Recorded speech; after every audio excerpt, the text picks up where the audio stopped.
Welcome! Bem-vindos à nossa quarta aula. O tema é artigos. De certa forma, eu considero os artigos em inglês bem mais simples do que em português, então você não deve ter maiores problemas. Começando pelos artigos indefinidos, ou seja, quando você está falando de algo que não é específico, quando você está querendo dizer uma cadeira, por exemplo. A gente vai utilizar a ou an. A ou an. A ou an. Utilizamos o a para dizer um ou uma. A chair, por exemplo, uma cadeira. A chair. Cuidado para não falar a, tá? Esse a aberto é nosso do português. Em inglês, a. A.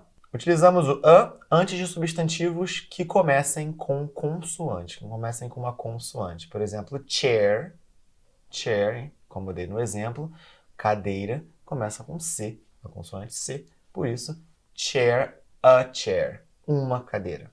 A chair.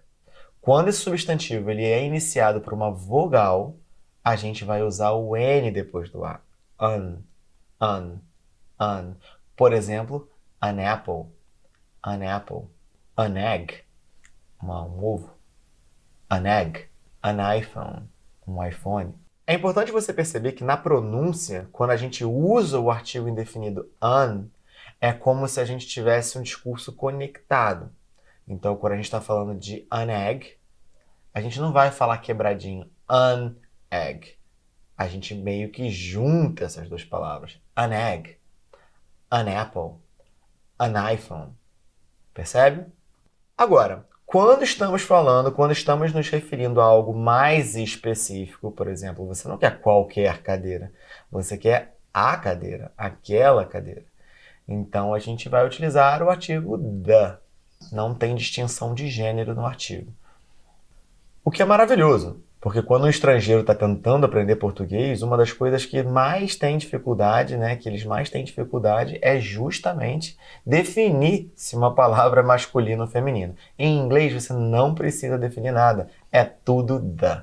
Não importa se começa com vogal, se começa com consoante. Se você está falando sobre algo específico, você vai utilizar o the. The chair, the egg, the iPhone. Uma outra coisa que temos muito hábito de fazer em português é utilizar o verbo ter para tudo. Né? A gente usa tem uma farmácia na minha rua, tem um supermercado na minha rua. Em inglês, o verbo ter ele não tem esse significado. Né? O verbo ter é de posse.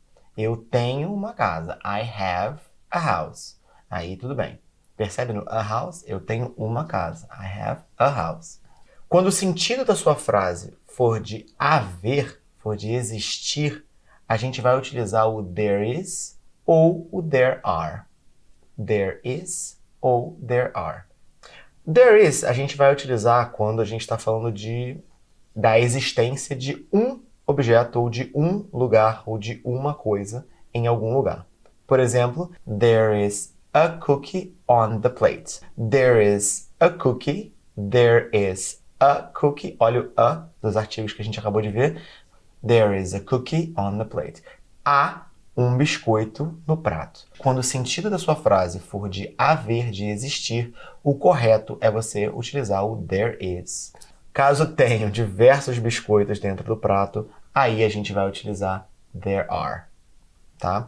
Então, there are many cookies on the plate. Dá uma olhadinha nesses dois exemplos. There is a carrot on the plate. Tem uma cenoura no prato. There are 3 bananas on the plate. Tem 3 bananas no prato. Agora, conectando os dois, sempre que a gente utiliza o there is, que são para objetos ou coisas ou lugares no singular, a gente precisa usar o artigo a ou an. There is a carrot on the plate. There is a carrot on the plate. Ou seja, tem uma cenoura no prato. Então, a utilização do artigo nessa construção é obrigatória. Agora, quando a gente está usando o are, a gente precisa utilizar o número. There are 3 bananas on the plate. There are 3 bananas on the plate. Né? Temos 3 bananas no prato.